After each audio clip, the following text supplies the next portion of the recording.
Hello buddy, welcome back. I'm the Stretch Professor, and today we're going to be looking at the patch 8.21 tier list with just a little bit about the patch notes that came out and some quick thoughts on potential future changes that have been sort of circulating around the interwebs lately, the internet lately.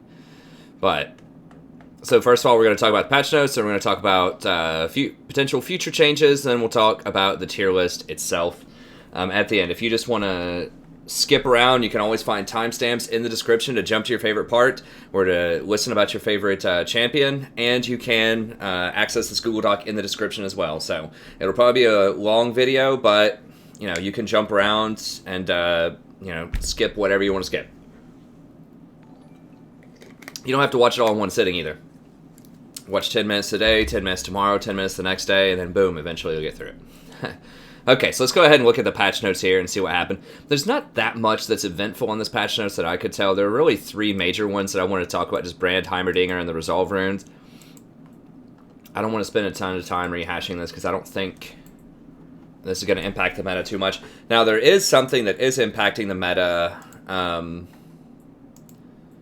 that is the new Relic Shield. Hello, everyone. Welcome.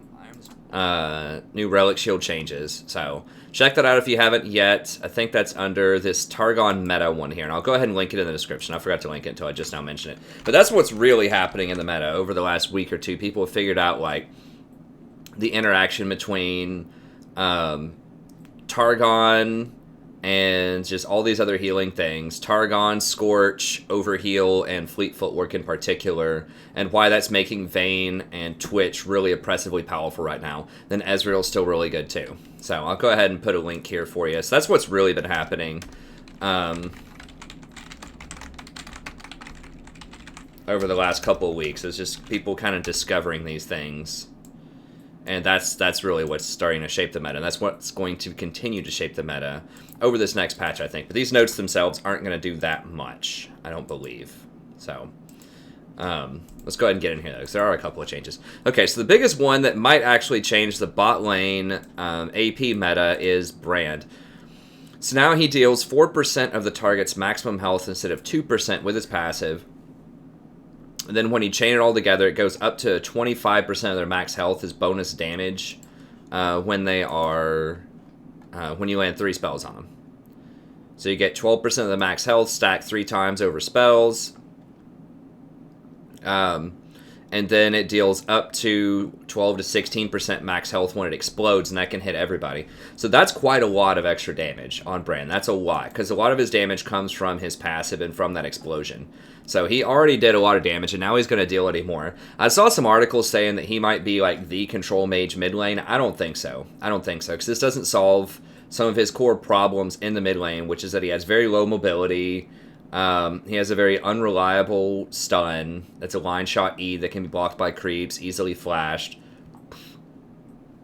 All these kind of issues. And at the end of the day, he's a fairly close range mage when you consider that his E is a core part of that combo usually, and it's only got 625 range.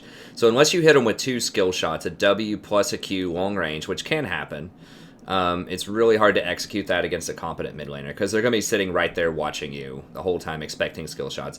So I don't think he's going to make any big splashes in the mid lane. However, in the bot lane, potentially yes, because bot lane is very different, right? Mobility does matter, but it doesn't matter as much because you've got a 2-on-2 instead of a 4-on-4, and you're going to be able to have wards to help you out a lot more early on so that you can be more aggressive. So I still think he's pretty good in the bot lane. They did change Zyra recently. I played Zyra a couple times last night. It worked out okay. So I'm still going to consider Zyra as the best all-around AP mage bot lane until further notice, but it could be that this might push her out of lane. Now, an advantage of Brand over Zyra is that he harasses much better under tower because, under the enemy tower when you push him in, because, obviously he just throws spells at people. But with Zyra, you really have to have her plants live and do damage over time. So if you try to harass with Zyra under tower, the tower is going to kill the plants. So Zyra doesn't have very good harass under tower. However, Zyra has more consistent harass in lane because you can just drop a Q plant on their head anytime you want and deal a lot of consistent poke to them. Whereas with Brand, you have to hit the W, and really you need to be chaining stuff together. You need to be hitting the W, Q, E. You need to be comboing. And Brand has much more mana problems than Zyra does because he has to cast all 3 spells to really get like a good effect out of them, and that gets pretty expensive. It's about 200 mana per rotation, even of just level 1 spells, and he only starts off with 375 mana, so that's like half of his mana bar whenever he does a spell rotation. So that's rough. Whereas with Zyra, you know, her trading, it just costs a Q, which is pretty cheap. It's like 60 mana, and the plants are free. So Zyra has a much, much better time managing her mana. And the issue with, like, AP supports right now is there's not a good mana item you can get. You know, you can get Frost Fang, which does give you some mana regen. They've nerfed that over time. It used to be 100%. Now it's only 50%. And that's it as far as mana items. I mean, you really don't want to be getting things like Morellonomicon. Obviously, you can't get like Rod of the Ages or anything on Brand. That'd be kind of silly. But you can't even get Morellonomicon on bot lane Brand because you're just giving up too much damage to do that.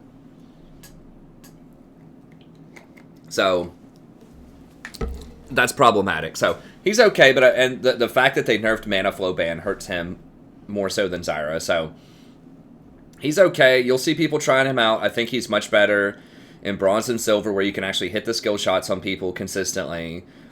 So he will do a lot of damage. It's just a question of mana management and safety early on. Another key issue with Zyra versus Brand is he has to have a clear line shot to land his stun, so that Q can't go through minions, whereas Zyra's E does go through minions. So you can always land the Zyra E in theory, as long as you can hit it. Whereas Brand has to have a clear path. So, does this improve Brand? Yes. Is it going to completely break him in the mid lane or the bottom lane? I don't think so. I think he might be more competitive in the bottom lane. He might still be, pretty strong down there, but I don't think by any means he's going to be like ridiculously overpowered. But he might certainly be good. He might be better than he is now, for sure. Well, he is better, absolutely, but it's just a question of how much better, and is it enough? Okay. If he does get really good, Vel'Koz gets a lot better, because Vel'Koz is very good into Brand and into Zyra, because he outranges them. He has less mana problems, and he does true damage, which makes him pretty good against tanks. Although Brand is pretty good against tanks, too, with his maximum health damage. So, but Vel'Koz just crushes Brand, if you're a good Vel'Koz in lane. He crushes most other AP supports. Okay, Evelynn, I don't think it's going to matter that much. Graves, probably not going to matter that much. I mean, Graves is in a pretty rough spot. They're just better early game champions right now, and it's really shifting towards more of a late game meta anyways. I just don't see a lot of Graves. He doesn't have a lot of CC. I don't think he has great answers to like tank champions. I just think they're better options. The 50% slow at rank 1 for a half second is pretty significant on his W. So that's, if he becomes a lot more viable, that would be why. 'Cause that's a massive, massive slow, but it only lasts for half a second at level 1. This, I don't think is going to matter. You're probably only going to cast one of these in a trade anyways. You max this first. I don't know, maybe. I mean, it's less mana at the end. I don't think it's going to shake up the meta too much. Now, this is extremely confusing to me, because why are you nerfing this champion? Like, Heimerdinger has so many problems right now, and he's a very niche champion. He gets almost no play. He's like a 50% win rate champion that, like less than 1% of the population plays.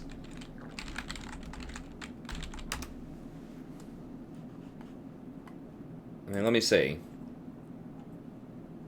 Well, he's like 53%, so he's doing okay, but less than 1% of people play this guy. Like, I don't get it. Like, he needs that damage. Like, yes, is he annoying to try to dive? Yes, but that's all he has. That's his only defense, is dropping that huge turret when he has it up. And then if people just decide to pile into him and suicide, well, that's their fault, because they don't know what his turret does. I don't know. Is he an annoying matchup for melee champions? Sure. But, I think that's really one of the only places where he can shine in lane, because he's so dangerous. When that's down, like, he can easily be killed. And if you just look at his abilities... Sadie, come on. If you just look at his abilities, they cost a ton of mana. Like, his grenade, level 1... Let me pull him up here real quick. I don't want to spend a ton of time on Heimer, but they need to be buffing this guy, not nerfing him. If they're going to nerf him that much, I mean, this isn't a slap on the wrist nerf. This is 50% less damage. We're talking level 1 from 200 damage to 100 damage. on his beam. And they're like, oh, whoa, that's a bit too much damage. Let's talk about Tristana. Rito, if you want to talk about too much damage on an ult that seems like ridiculously inappropriate, let's talk about Tristana here really quickly. Tristana does like 300 damage on a point-click ability that also has great utility to it. 300 damage on a point-click as an AD carry. Yeah, look at that. 300 damage. 100 second cooldown, point-click. Like, no counterplay. Just press R. Boom. And it knocks them back for a really long distance. So it's a peel and it's an execute. Like, why is it that much damage? So that's okay. We're cool with that. But we're not cool with Heimerdinger. You know, a champion who's a mage that's supposed to do a lot of burst damage that does not do, like, super high sustained auto-attack damage like Tristana. We've got a problem with Heimerdinger, though. I don't play Heimerdinger, so I have no, you know, horse in this race. I'm just saying that that's very suspicious balancing. Like, it's not overwhelming. I don't see a Heimerdinger on the enemy team and be like, oh god, watch out, Heimer, you know? Like, I don't feel like he's that much of a problem. Like, can he win? Sure. You know, but he's not what immediately comes to my mind as too powerful, let's nerf him. You know, 85 mana at level 1. On his grenade. It's finally on a 12-second cooldown. I think they lowered that eventually, but my god, 85 mana on a level 1 ability that does 60 damage. It doesn't even do 1 for 1. That's sad. Like, they did lower this a little bit. Like, they have been lowering some of the mana costs over time, but I don't get it. Whatever. It's not just the, you know, less than 1% of people play Heimerdinger are going to be pissed about that. I'm pissed for them, you know, because it just doesn't... There's not even any compensatory, like, rebalancing. Like, no... Nothing. Just straight up. Now, I realize these turrets auto-attack as well, so it ends up being more than 200 damage, but still, like... give him something, man. He doesn't have much. Give him something. You know, if you're going to take that away, give him something else. Anyways, okay, Kayle... They're lowering her attack speed growth and her innate bonus attack speed. But they're lowering the cooldown of Righteous E. I'm not a Kayle specialist. I'm not sure how this is going to go. Actually, the cooldown is higher until rank 5. Or until you're level 5. Then level 7 it goes down. So that's going to hurt her early game a lot.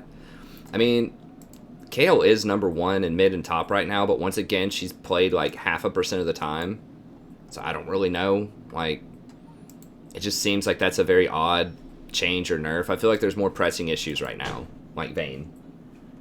But anyways, I don't think it's going to shake up the meta that much. People who play Kayle, I feel like this is bad, but maybe not. Like, it helps her late game, but it hurts her early game. So Skarner, I don't think this matters. They had been toying around with giving him more, like the proc damage being 50 instead of 25. That would have been interesting, but 30 damage, half-second stun, I don't think so.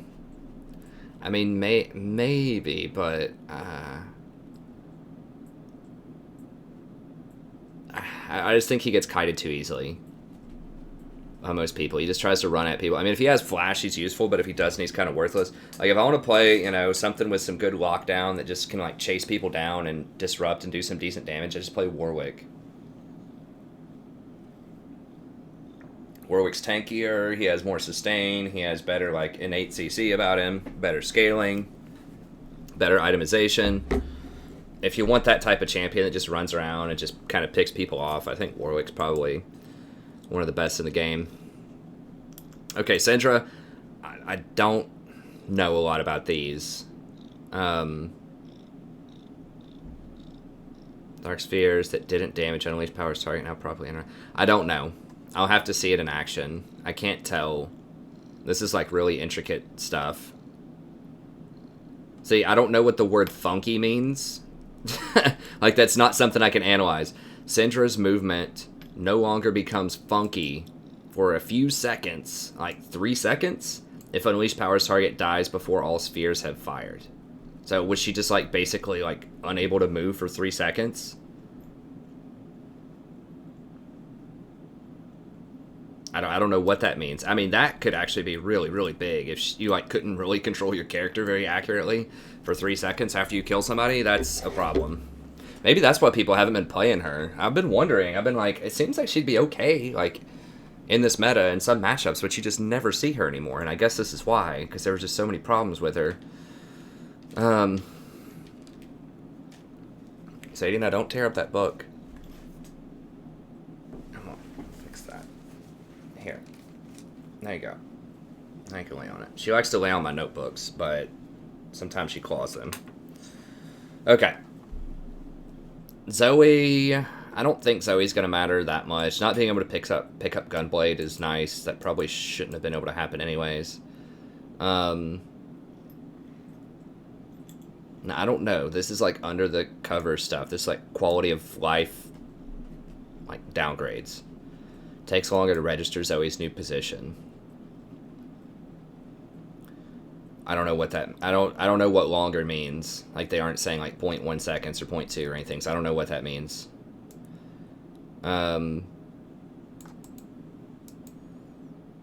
Okay, takes longer for the trapped arm. Okay, that's pretty significant. That's like 1/3 longer. I mean, let me just come out and say this. I don't think Zoe's a huge problem for the majority of the population. I mean, if you just look at her statistically, now I know this is not always the way to do it, right? But like she's 6th from the bottom in terms of win percentage. She's the most banned. I think people just hate playing against her. Honestly, like I just think most people are really bad with her. But she just is a very feels bad because it feels like there's not a lot of counterplay to her. But it's the same thing. Like I feel like, you know, with like Veigar stun or like Malzahar ult or these other things, it just feels bad. Now Malzahar's probably going to get nerfed in a patch or two. We'll talk about that in a second. But Sadie, are you leaving me? I don't know. I think people, it just feels bad because you see such a wind up before you get killed. Then it just feels like you should be able to do something. Like you just have this dread, like, oh my god, you know what she's going to do. You have so long to think about it before you die. Whereas like, you know, Katarina just goes in and instantly blows you up. It's the same thing. Like Kat goes in and blows you up, or Veigar blows you up, or Fizz blows you up, or, you know, there's just so many mid laners that can just basically one-shot people with a combo once they get enough items. And Zoe's one of them, just unfortunately, just the design of her kit where you see it coming from so far away and it comes back and hits you. Just feels bad. But she has no consistent mobility. Like, yeah, she can jump with her R, but she has to go right back to where she was, and people know that. Like, smart people know that, and they're just going to hit you with skill shots whenever you go back to where you were. So she has very few escapes, very squishy, limited crowd control. She has her bubble. That's on cooldown. You're in big trouble. A lot of skill shots, and just like fat tanks can step in and block the shot, the paddle shot. Like if someone does get stunned and you have a Maokai sitting there, like he can just step up and body block the paddle shot, and you know it's gonna hurt, but not that much. So I feel like there is a lot of counterplay to her already. So I don't think she needs any more nerfs, but they're giving them to her, so I guess that's fine. Okay. Oh, and the other thing that I think is actually pretty significant that's probably going to go under a lot of radar, like people who do patch notes, is this change right here.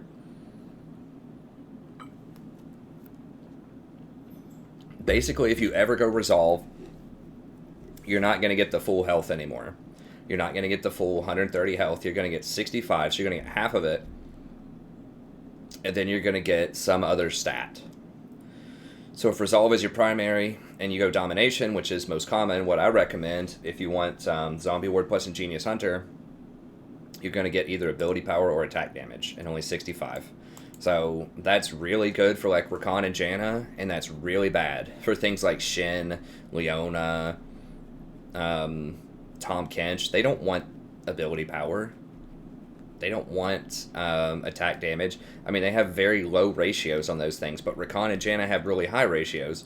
And I've just started recommending Guardian on Janna. We'll talk about that later, but on Rakan, this is awesome, because he would love to have some ability power, because he has great scaling, and frankly, he doesn't need that much base health. Like, it's nice to have some base health, but having some extra ability power is actually really good, too, for him later on. He primarily goes down that tree because, you know, he wants Guardian and Revitalize.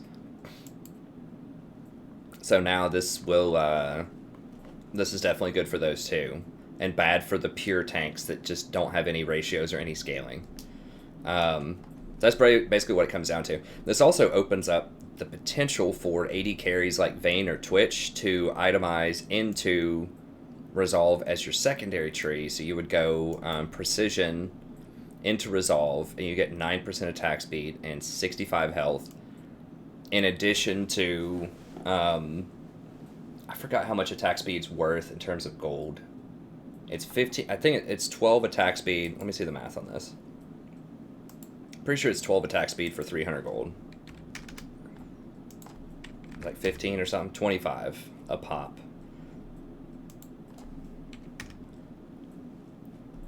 Okay, so that's definitely a loss if you want to do that in valuation, because you're trading up. I think it's not. Yeah, it used to be 18% attack speed. So you're getting rid of 9 attack speed, which is worth 225 gold, and you're getting 65 health, which is only worth like 175 or something. Oops, let me see.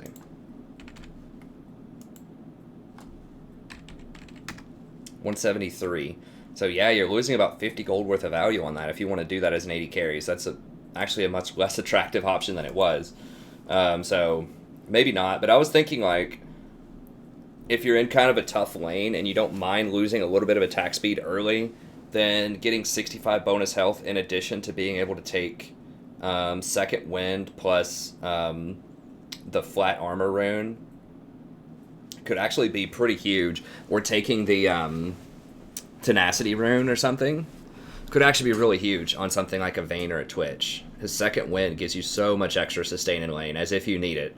But, you know, just having Second Wind, plus Targons, plus Overheal, plus fleet Footwork, plus an extra 6 armor in lane, and an extra 65 health in lane. It's just like, it's so much sustain. So, that, I mean, that's on the table. If you want to be a little tankier and do that in the early game on Twitch and Vayne specifically, you are losing about 50 gold worth of value, but that helps you out a little bit if it's a really tough lane. Okay, so I think that's it for the patch notes. I didn't want to spend too long on it. I spent longer than I'd like, but go ahead and move on here. Okay, so quick ideas about sort of what's going on that I sort of noticed around the web here today. Now, I don't know specifically like what's up with this patch, because the patch notes says tomorrow, it's 1-9 right now, it says at 1:10 at the standard kind of 4:30 in the morning, ranked queues are disabled in preparation for this patch. At this time, service will be shut down and games will be in a draw. Okay, so we get a patch tomorrow, but ranked doesn't start until next week? That's what I keep hearing everywhere. I've never seen that happen, where they patch and they don't reset at the start of a patch. So it resets a week into the patch. They're trying to give people like 1 week to practice on the patch before they do the reset. Is that what the goal is here? So it's like a halfway through the patch. That's what I think is going to happen. So they're going to apply these patch changes tomorrow, I think. And then they're doing... Because it says patch 8.1. But then ranked doesn't actually reset until the following week. That's my best guess. I don't know. But some of the things they're talking about in 8.2...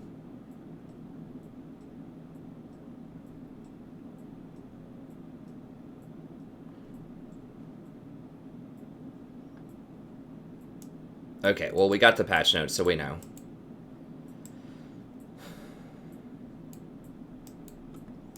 Alright, so this is what is potentially going to get changed in 8.2, and I'm not going to go into this too much because I don't do a lot on the PvE, but I know people will probably ask me about it, so I'll just quick 1 or 2 minutes. So Klepto is going to be nerfed to some extent, probably with Ezreal. So something with Klepto and Ezreal is going to get nerfed. I don't know what it is, but it says the strongest is going to get nerfed and the weakest is going to get buffed, so... Klepto nerfs for people who use it. Mana flow ban, apparently going to get nerfed again.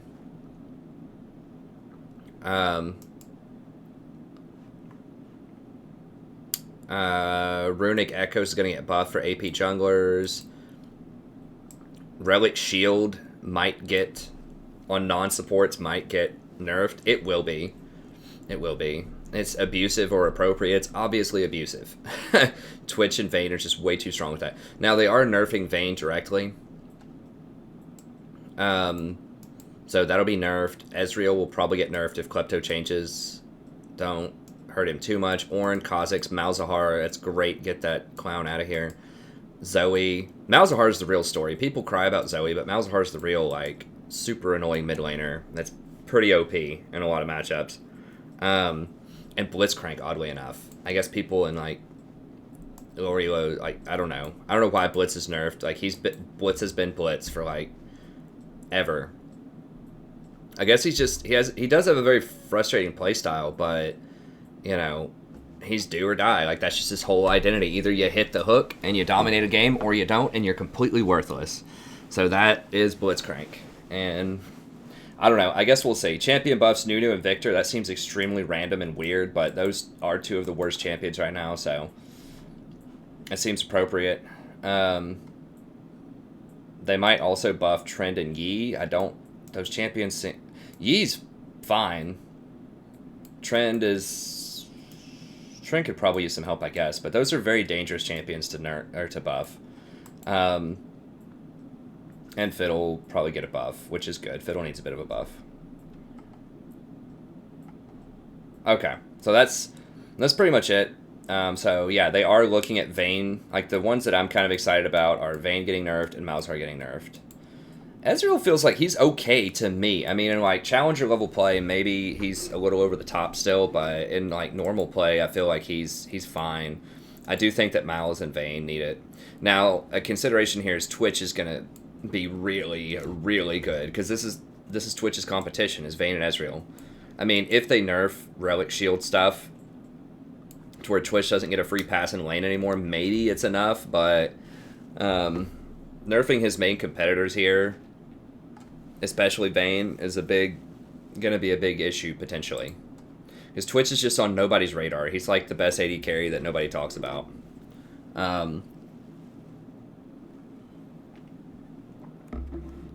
Okay, so and then I'll just really quickly want to talk about the Sightstone things. I got asked about this a couple of times last time on stream, and I found a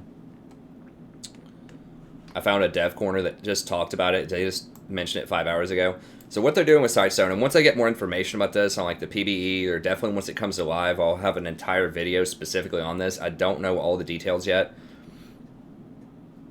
But from what I can see, they are removing Sightstone and instead making your Tier 2 quest reward for each gold item be a Sightstone activation, basically. So once you get to a certain threshold of gold on the Tier 2 gold items, then you get 3 wards. Once you upgrade it to the Tier 3 gold item, like Eye of the Oasis, Eye of the Watchers, all that stuff, then you get 4 wards. Okay? And so they're describing it here in that they think that buying a Sightstone is too much of a burden, that it's really annoying for supports to have to do that. So it's just really feels bad, you know, to have this mandatory thing that you have to buy for 800 gold. What about boots, guys? You gotta buy boots every game. What about Morellonomicon or Rod of the Ages? Like, it's just like certain champions are gonna have certain builds. They're gonna have certain core things. What about jungle items? Gotta buy a jungle item every game if you want to use your smite. Like, it just seems really arbitrary that... I don't know. I mean, I understand the outrage. I was looking for these Sightstone changes, like, yesterday on the forums, and everyone was, like, complaining about Sightstone.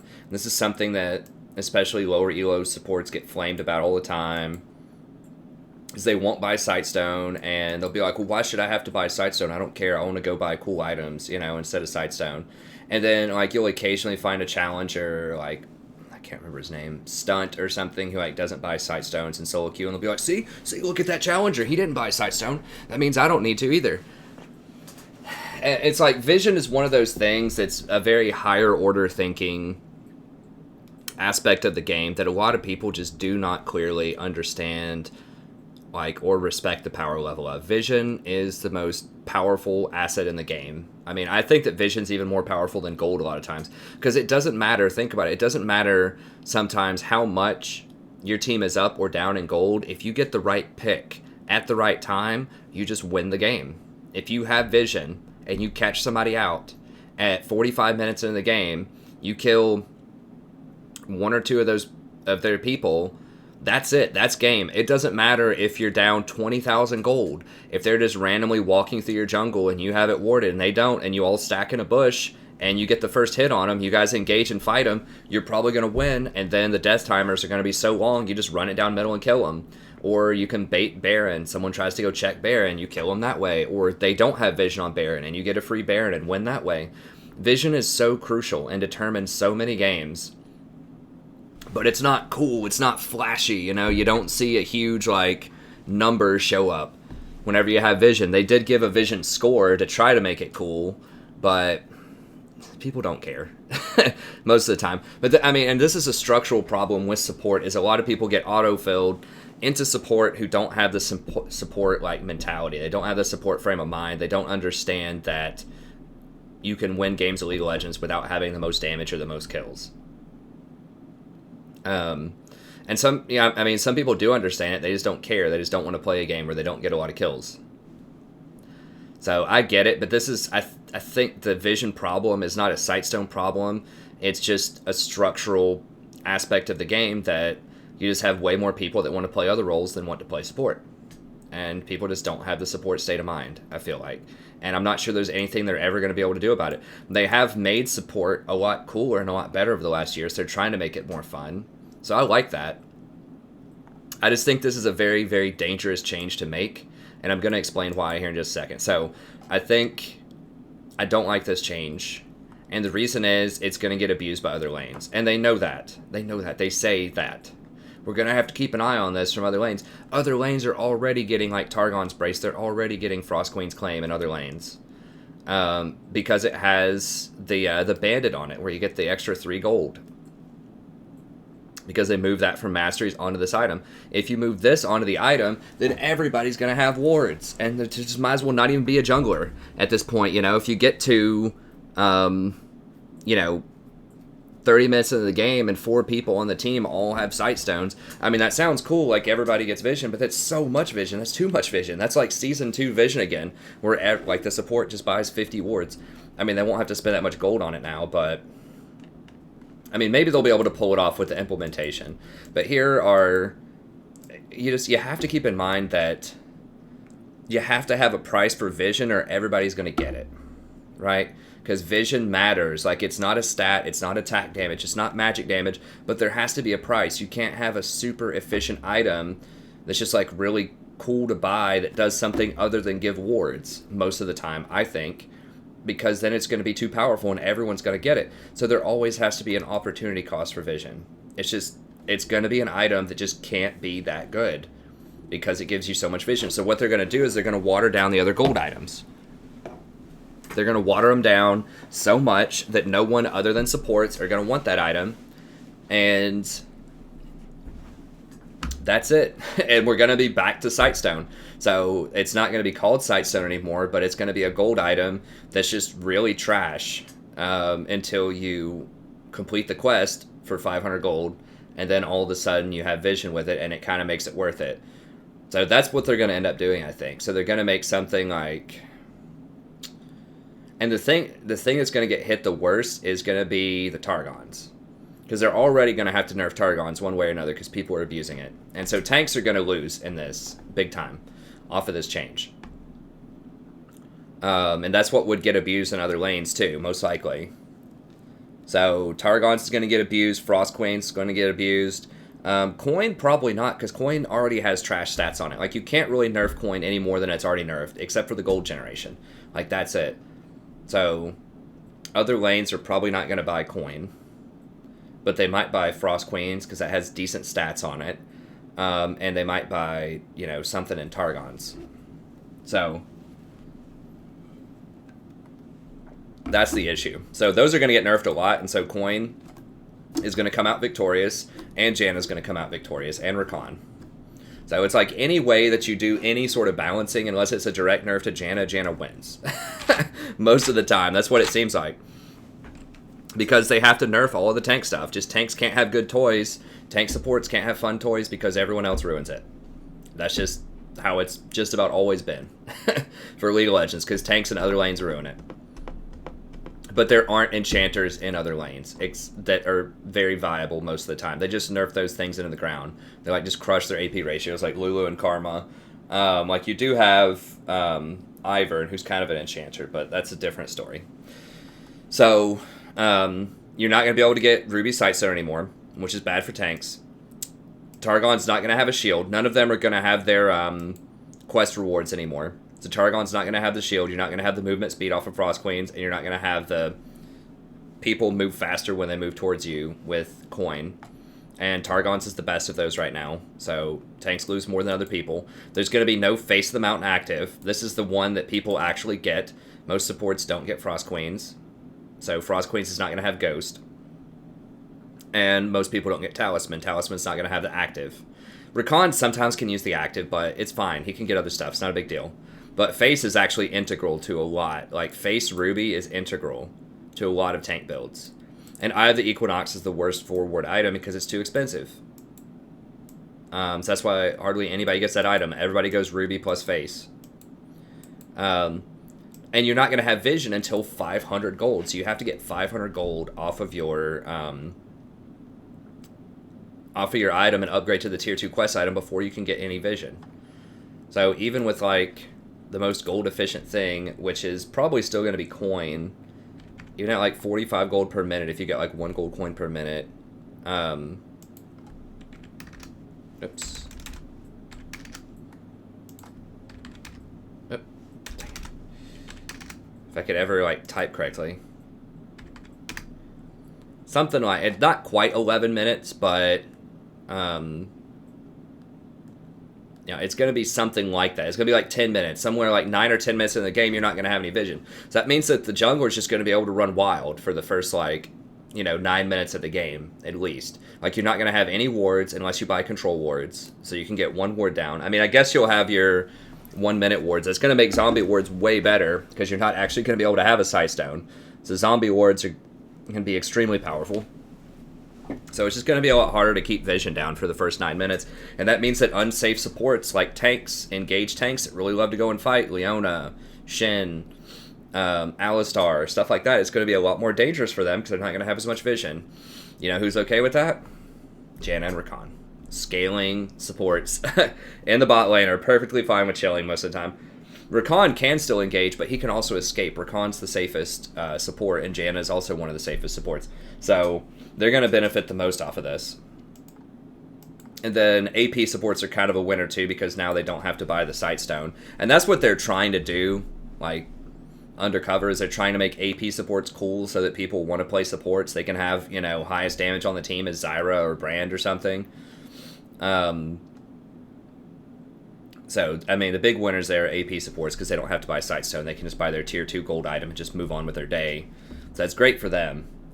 It's pretty good for the enchanters, and it's awful for tanks. But I'll comment more on this as it comes out, but this is just really roughly. I just wanted to just say something about it because I know a lot of people who learn about this want my opinion on it. I got asked about it probably like 3 times last stream. So that's my thoughts on it. I don't like it. I think it's going to be very difficult to balance, but you know, they did a pretty good job adding in the quest items and just balancing stuff last year for the most part, making support items really cool with like the introduction of Redemption and the like Knight's Vow and stuff like that. So they've done a good job. So I'll trust that Riot is going to make this right. I think it's going to be difficult to balance it, but I understand what they're trying to do. They're trying to give supports more disposable gold so they can get to cool items faster. So it's a good idea. I just think it's going to be difficult to balance because of potential abuse in other lanes, and I think it's going to be tough on tanks unless they change, you know, rebalance, like lower the cost on the forward tank item, and you know, find some way to add another like useful tank item in there. Just lower the cost on Frozen Heart, make it 2,200 gold. Seriously, just make Frozen Heart 2,200 gold and just knock off mana and armor until it makes sense, balance-wise. Because that's what tanks really need right now, is a CDR item that gives you some mana that has a good effect. Because right now you just don't have those. Like Zeke's Convergence, sorta, but only if your AD carries really far ahead. Frozen Heart is good, but it's just too much gold. It's 2,700 gold. And a big problem with Thresh and Leona and I'll talk about here in a second, is that they just run out of mana, and you don't have good mana options right now, outside of Frozen Heart, Iceborne Gauntlet, or Zeke's, which are all like pretty situational. So having that 20% CDR item, the classic Frozen Heart, get it priced down into 2,200 gold or 2,300 gold, just something that's like in that range, would be really good. That would be okay if they rebalance Frozen Heart to make it, because other like main hardcore tanks don't get that item hardly ever. There are a couple of tanks that might get it, but it's rare. So just straight up make it a support item at 2,200 gold. That's what I would do. So if they do that, if they make Frozen Heart viable, then that might be okay if they take out Ruby Sighstone and Face the Mountain, because then you could go something like, I don't know. That's so bad though, because like Locket scales off of health now. Like, and if you don't have Face the Mountain, then you're not gonna have the health stat, I guess. Yeah, that hurts Locket so much. I mean, I guess you could go Eye of the Equinox, Knight's Vow, Locket,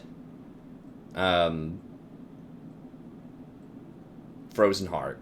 You'd be over a little bit on the CDR, but I don't know. We'll see. So I think it's going to be rough to start with. I think there's going to be abuse in other lanes. It's going to be difficult to balance, but I have faith that Riot will figure it out. Okay, so let's talk about the support list proper here. And let's go ahead and get in here. So as with all the tier lists, if you just click on this, you can have a little mini guide. I did upgrade the top 20. Or update, I should say, the top 20, so that you can see the runes that I recommend, the items that I recommend, and then if I have an in-depth champion guide, then I also have that down here for you. Okay, so there's a mini guide for each one of the top 20, and even below the top 20, there's some guides. I can't guarantee that all of these are updated. I'm just not going to go back through and do all of that. Unless, once they crack the top 3, so if for some reason, you know, Nunu gets a crazy buff in like 8.2, and then he comes up here, and it gets into the tier 3 section, then I'll update him. But if it's not in the top 20, like tier 1 and tier 2 are always top 10 on my list, and then tier 3 is always the next 10, so it's always top 20. Tier 1, tier 2, and tier 3. And then tier 4 and tier 5 are like, you can play those if you really enjoy them, but they have some harder matchups, and so I don't spend a ton of time talking about them. But let's go ahead and get in here. Okay, Rakan.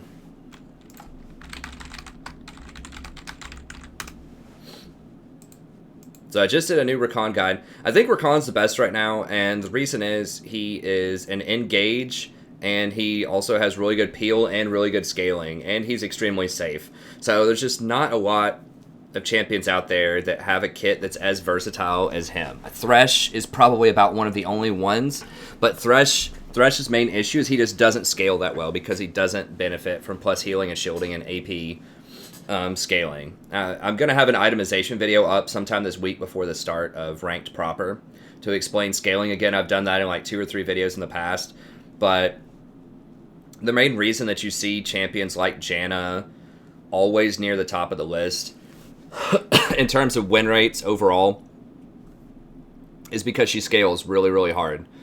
Because her AD scales with the AD carry, and her shield scales really well with AP and plus healing and shielding.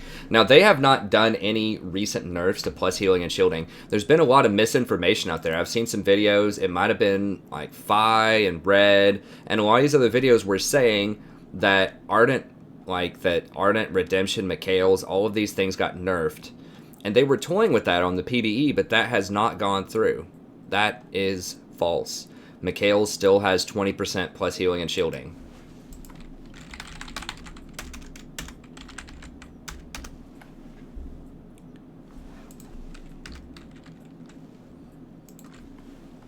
Okay, so that was something that they were toying with on the PvE, but that has not gone through. That's not on this patch. That wasn't on 7.24b. So there's a lot of misinformation out there. So that's why I wait until I get the actual patch notes before I make videos about it, because it was on the PvE, but they took it off. So these items are not nerfed.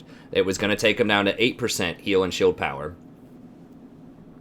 And it was going to take Mikhail's down to 15%, and Ardent down to 8%.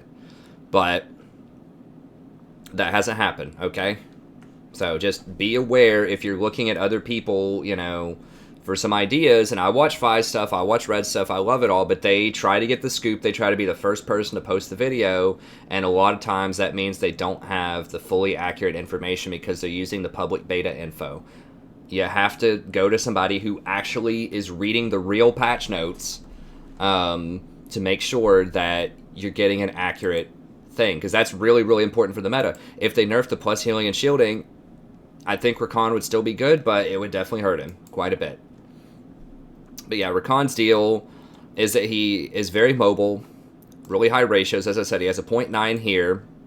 He has a 1.2 here, so you have a 0.7 on the heal and a 0.5 on the damage.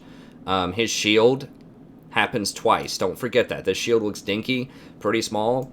It can work twice. So that's a 1.6 ratio and a 300 shield. That's almost a 50% more shield than Janna. Janna has 210 these days. And he has a 1.6 ratio, and Janna only has a 0.7. So that's almost twice the scaling of a Janna shield. So, and you can spread this out among different people. And it basically gives you a flash, 2 flashes. So it's really, really nice. Now, it doesn't give you the extra bonus AD like Janna does, but it's nice. And the fact that this is only a 120-second cooldown is huge. This is so versatile. Obviously, the main thing that you'll do with this is, you know, R plus W to engage and fight people, but you can also get away from people with this, right? So if someone is chasing you and you don't have your W down, you can just tag them with the quickness and run away, because you get this huge burst of movement speed, 150% bonus movement speed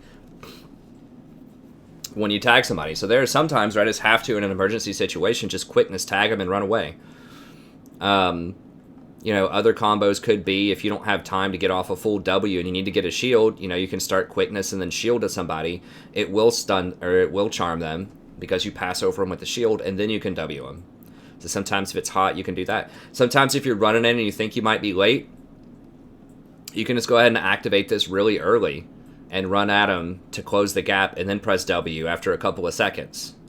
So, because it lasts for 4 seconds, and it does give you 50% increased movement speed. So that can be the difference between getting to a fight or not. So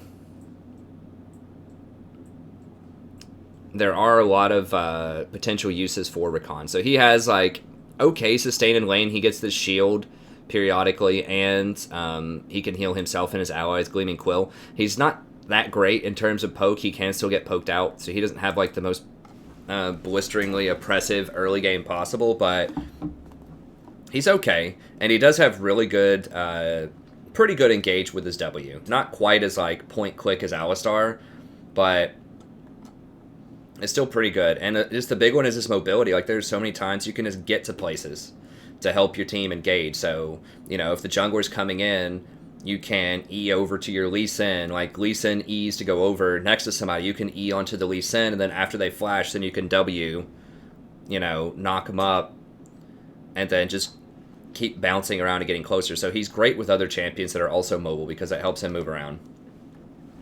So I think he's the best right now. He's really hard to play correctly, because there's so many options, and he is on the squishy side usually is how you want to build him. You want to build him like an enchanter most of the time. So if you get caught out by CC, or you just engage at the wrong time, you can definitely get blown up. So he's kind of like Thresh, where he's never going to be one of those champions that has like a 54, 55% win rate like you'll see on Janna sometimes, just because he's too difficult to play for a lot of the population. But if you do practice him and you get used to him, he can be very, very powerful. I think like Thresh, Rakan, and Bard are probably the 3 most difficult supports to play. There are some other ones. Tahm Kench is pretty difficult too, for different reasons. I guess none of their like Thresh's like straight mechanics are harder than either Rakan or Bard or Tahm Kench, but it's just like the decision making and just maximizing his potential, because there are so many different things he can do in a fight, makes him challenging. So if you want to play Rakan, move this over here. There we go. These are the runes that I recommend. I think you should go Guardian, Font of Life, Conditioning, Revitalize. So Guardian gives you some nice extra shield usage. I used to do Aftershock with him, but the issue is a lot of times you don't want to stick around for that Aftershock proc to do damage. Like, you want to go in, start the fight, and get out, usually, because you're so squishy. And having that extra shield helps you out, but it also helps give your ally the shield.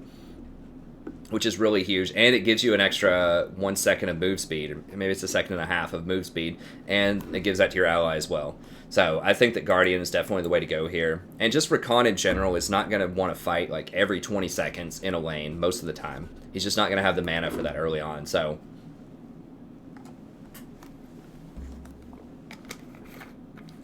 I think that's the best choice. Font of Life is really nice. It adds some extra healing to your ally for the laning phase and also in team fights. Because he can CC so many people with his ultimate, that's a lot of targets for Font of Life. And Font of Life is a great combo with Ardent Sensor as well. So if anyone hits, auto-attacks anyone that's been tagged with the Font of Life debuff, then they're going to get the Ardent Sensor buff. So really nice, great sustain for your team in a team fight. Really good way to distribute those Ardent Sensor procs to a bunch of people on your team. Conditioning is pretty good. I mean, it's just a good value.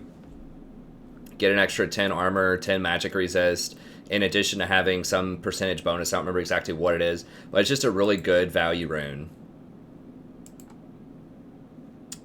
So yeah, I would go conditioning. If you're in a really tough lane, like maybe you're against the Zyra or something, you could go for the magic resist one, but I think conditioning most of the time is where you want to be. And then Revitalize, it's just so nice to have that extra plus healing and shielding. If you're in a super tough lane, Second Wind can be good, but Revitalize does affect your own shields, and it does affect your own Q to heal yourself. So it's decent. It's decent. I think Revitalize is the scaling option. And once again, if you're against the Zyra or some other heavy poking lane, you might consider Second Wind if you think it's going to be particularly tough.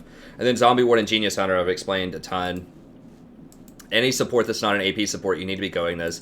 The interaction between these two is just too strong, gives you supreme vision control, and it just synergizes so well with just all of the active items. The Redemption Locket, Mikhail's, so good. And then tanks are going to have Face of the Mountain, Locket, and Knight's Vow. So pretty much every support's going to be running 3 actives. And so having that Ingenious Hunter and combining it late game with Ruby Sightstone is just extremely powerful. It also basically puts your sweeper on a 20-second cooldown. So you're just constantly sweeping and clearing all of the vision. It's just complete domination. Whenever I run this in almost all of my ranked games, my vision is just like astronomically higher. I mean, let me pull up some of these recent games.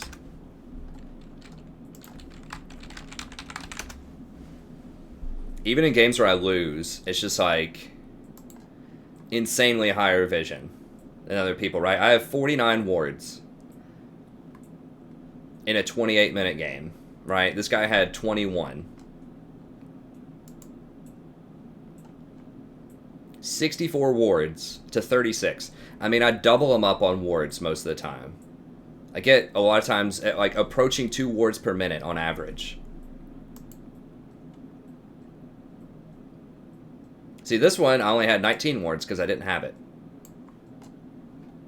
In a 26-minute game. So I still beat him. I still basically doubled him up. But it was a lot lower in terms of the ward count.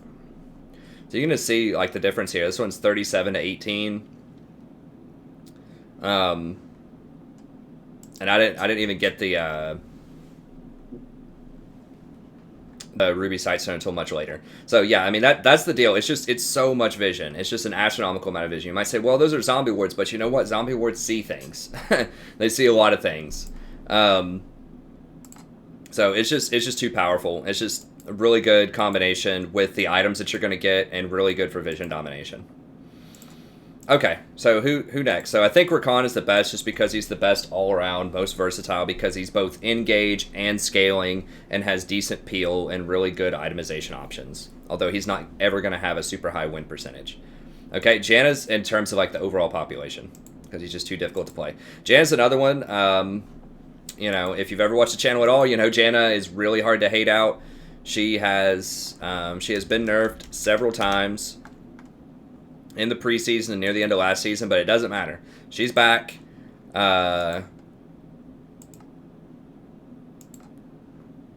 I mean, statistically, she's back at 53%, and she's just always going to be good.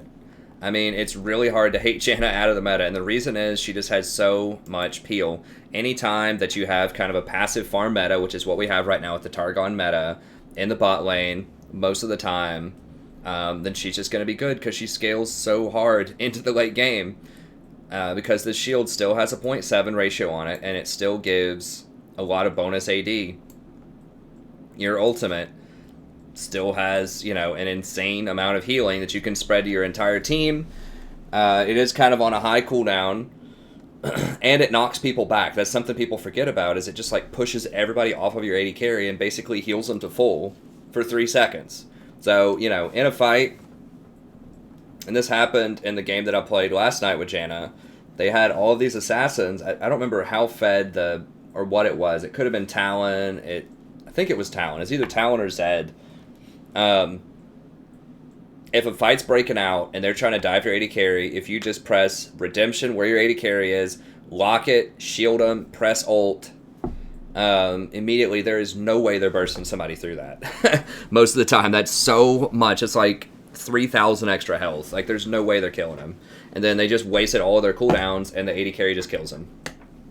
So, she's just so good and scales so hard with so many different items and abilities that she's just always going to be good. She's really fast naturally because her W allows her to roam fairly well. She doesn't have the most, insane roaming, but she can get to places and, throw shields on people, throw Ws for the slow.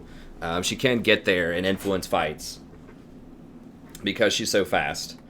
So, just really high scaling, really good peel, really good utility. She's great against champions like Lee Sin or Kha'Zix or Rengar, or just anybody who's trying to jump somewhere. She has 2 different abilities to stop mobility with her Howling Gale and her ult. Both of those can knock people out of, doing the things that they want to do. So, she's just great. I mean, not much to say about it. I had over 600 games with her last season with a 58% win rate. And it's been similar every season that I've played her consistently. So she's still really good. She's up near the top. The only reason that I don't have her at the very top is because I think the fact that a lot of teams need engage these days means that Rakan has a little bit more universal value in terms of he's good on every team. But there are definitely certain matchups where Janna's going to be better, like against Morgana or Malzahar or any other really hard CC team, then Janna's probably going to be a bit better than Rakan is. But for all other situations, it's great. And Rakan is an answer. He can get on the Vayne. He can get on the Twitch on their team. So my cat's looking worried towards the stairs over there.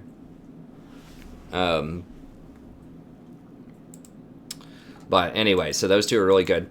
The other hot one lately that people have been playing a lot is Taric. Now, Taric's an interesting case. So he's basically kind of like a tank Janna. So I like to think of him. So he's difficult to kill him yourself. So he's difficult himself to be killed by the enemy. The enemy has a hard time killing him. He stacks a lot of armor, so he has really good immunity to champions like Zed, Talon, Kha'Zix, just stuff that could potentially come in and blow up, one-shot Janna or one-shot Rakan. In the right circumstances, it's a lot harder to do that to Taric. So I think that makes Taric really good, and then his itemization options are just so strong because he can go Targons right now, which is really powerful with AD carries who are taking overheal and Targon, so the fact that he can go Guardian and Targons is really nice. Revitalize. His itemization is just really strong because he can go both the Enchanter items and the tank items, and he can make full use out of Knight's Vow and Face of the Mountain, which is something that Rakan can't do. He's not as mobile as Rakan, but he's a lot tankier than Rakan is, and he has some pretty good itemization options. Now, he doesn't scale as much with plus healing and shielding as Rakan does, because his he only has, well, I guess he does have 2 shields. He has his W and his Q, but they're not going to be as strong as Rakan's shields are on his E. But overall, he's just really good. I mean, he has pretty good CC. If you chain his abilities together correctly, his E gets to be a pretty low cooldown. And, I mean, it gets to be maybe I don't know, I'd have to do the math on all the hits, but, you can get it down to about a 6-second cooldown if you get 40% CDR and then just auto attack in between all of your abilities. You can really get that down quite a lot. one issue with Rakan is he can run out of mana because, like, a lot of times I find myself wanting to rush Redemption on him, which isn't necessarily the greatest because he wants to be tankier. Obviously, he wants a lot of health. He wants a lot of armor to scale with his abilities. But he just has such huge mana problems early in the game if you don't have a mana item. And a lot of these items just do not have mana. Like, this build, this highest win percent build, has no mana. No mana whatsoever. So that's kind of tough because there's not a good tank mana item. Like, they need Frozen Heart. Like I mentioned earlier, they need to buff it for tank supports because Redemption is just too tough to buy a lot of times. So he is good. He does have great team fight presence. But, you know, he could... A lot of times when I personally play Taric, I just feel like I should play Janna. You know, because I just feel like Janna is just a safer version of Taric who has similar scaling, but Taric does have more kill potential in lane. He does have more hard CC. His ult situationally can be better than Janna's. I don't know. He's okay. He can win. So if they have assassins and you're just scared that you just might die if you play Rakan or Janna, then Taric is a decent option. I forgot to mention the runes for Janna. I'm actually recommending Guardian, Fawn of Life, Conditioning, Revitalize, Zombie, and Ingenious now on her. Major reason for this... Oh, I guess I did kind of tear my foot up yesterday on this. I just noticed. I was like, ow, why is my foot hurting? There's like this wound on my foot that I hadn't even noticed all day from yesterday. Anyways, I've switched over to Guardian. Like, Aerie is still very good on Janna. But that's the only thing that's, like, super great on Janna, I think, from the sorcery tree. Like, obviously, the mana flow band is okay, but you don't have a lot of mana problems as Janna because you're rushing mana items anyways, and you're not spamming abilities a lot of times in lane. You know, every now and then you might hit him with a W and a few auto attacks or something. But I feel like mana flow is just not... It's not as mandatory on Janna as it is on some other enchanters. Celerity's good. Janna's already fast. And then Scorch is like okay in the laning phase, but after the nerfs, it falls off a lot late game. So this opens up Guardian, which is very good at protecting you and protecting your AD carry, giving you that movement speed. So that's one more shield for your AD carry, which is awesome. Font of Life has a great interaction with Ardent Sensor, the same thing that I mentioned with Rakan. Conditioning helps you be able to tank here later in the game. And then Revitalize has some wonderful scaling with your ult and your E. So I think that at this point, Guardian has a lot more to offer. You also get a little bit of extra tankiness early on, which is huge. You get like 65 extra HP at this point, which is like, you know, over 10% more HP, and you still get the AP. If you go, what am I going to say? I was going to say Guardian. You go whatever. If you go for Zombie Ward and Ingenious Hunter in the Domination tree, a Resolve tree, if you go Resolve plus Domination, you'll get the 9 AP also, which is really nice on her. Then I think Mobility Boots, Eye of the Oasis, Redemption, Ardent Sensor, Locket, Mikhail's. The order in which you get these things all depends. I mean, a lot of times I do like getting Redemption, but if you have a super fed AD carry, you might get Ardent Sensor early. You might need to go Redemption and then Locket if you want a lot of teamfight presence. There are a lot of different options here. And then eventually, after you get a couple of item actives, I would recommend selling Eye of the Oasis and getting Ruby Sightstone. So, you know, if you do go Redemption Locket, then I would probably consider selling Eye of the Oasis and getting Ruby Sightstone. Now, if they have something like a Morgana or an Ashe, you might even consider rushing Mikhail's Crucible as your first item after Eye of the Oasis. If you do intend to get Locket, then you might want to consider getting Ionian Boots, because Locket doesn't have CDR on it, and you definitely want 40% CDR on Janna. She has really high impact abilities. So that's for Janna. As far as Taric goes, same thing. Basically, Guardian, Fawn of Life, Conditioning, Revitalize, Zombie Ward, and Genius Hunter. You're going to see this on a lot of champions. I think this is the best build on a lot of things. Then Taric, you want the armor for scaling. Ninja Tabi, also you're going to want to stay in combat and auto-attack a lot so that you can trigger your passive. So unlike Rakan, who wants to get in there, CC, and then run away, Taric wants to stay in there and auto-attack where he can safely. And then Ruby, Redemption, Face the Mount, Locket, Knight's Vow. Just the entire... tank suite plus Redemption for some extra mana regen. Now, if your team can secure an early Water Drake or something like that, you might be able to skip Redemption. But I just don't think there's any way around getting Redemption. I mean, I guess you could get, like, maybe Iceborne Gauntlet or something might be okay on him. But you have to get something that gives you mana early on. I mean, I guess you could go, like, Righteous Glory also. I don't like getting that item on Taric. I think Redemption's probably still just the best option on Taric. I mean, in theory, you could go Righteous on Rakan also instead of Redemption, but he doesn't have a problem starting a fight. Like, I'm very rarely thinking, am I going to be able to start this fight as Rakan? I'm not sure. You know, I can always get in there and start the fight if I really want to. It's just, can I get back out after I start it? That sometimes is an issue, but starting the fight is not usually a problem. Like someone like Malachi or, you know, a tank like that doesn't have a very good gap closer, then yeah, Righteous makes sense. But on Rakan, I think you're paying a lot of gold for that active, and I think there are probably better options. Hey, thanks for the sub. I appreciate it. Okay, other ones. So I think these three are the most powerful. I mean, you could make an argument to put something like Shen or Alistar, and maybe even Leona up there. But I think right now, these are the best given sort of the farm-off meta between, you know, Ezreal, Vayne, and Twitch in the early game in the Targon meta. You know, if you have something like a Janna or Misfortune, then Zyra becomes a lot more attractive, or even Alistar, or even Shen.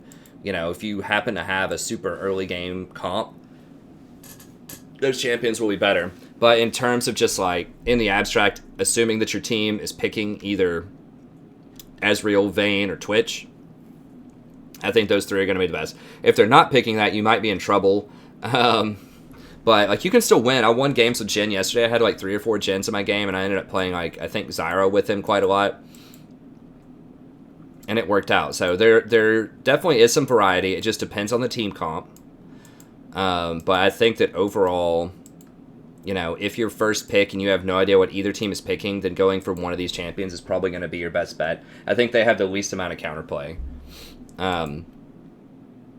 Okay, Tahm Kench. So I have Kench up quite a bit, and that's because a lot of people are picking a lot of hard CC champs right now to try to counteract sort of the squishy assassin type of champions that are running around. And just so that they have hard engage because their team just may not have a lot of engage. So I've been seeing a lot of Morgana, a lot of Ashe. I've been seeing a decent amount of Leona, Alistar, like a lot of champions that just rely very heavily on their crowd control. And Tahm Kench completely erases that. I mean, he comes with a free Quicksilver Sash on like a 10-second cooldown. So that's a very, very powerful ability. And that's the primary reason that you take Tahm Kench, is he's a counter pick. So that's why he's not tier 1, although in certain matchups, he's definitely tier 1. It just depends on... He's very heavily matchup dependent. So he's going to have a very hard time against things like Zyra, just things that poke really hard early on, or deal persistent damage. He's not going to have an answer to Vayne or Twitch. So if the enemy team has Vayne or Twitch and you pick Tahm Kench, that's going to be really hard, because you don't have any like guaranteed stuns. All you can do is tongue lash him and try to walk at him most of the time, unless you like flash on him or something. But he's best as a peeler. So yeah, once you get this down to 10 seconds in the mid game, you know, you erase all Thresh hooks, all you know, Lux binds, Morgana binds, Zoe whatever bubbles, sleepy bubbles, just anything that crowd controls people. You just eat them with W, boom, get out of jail free card. Or you have that one guy on your team that just refuses to stop diving and dives again and almost dies, you just eat him.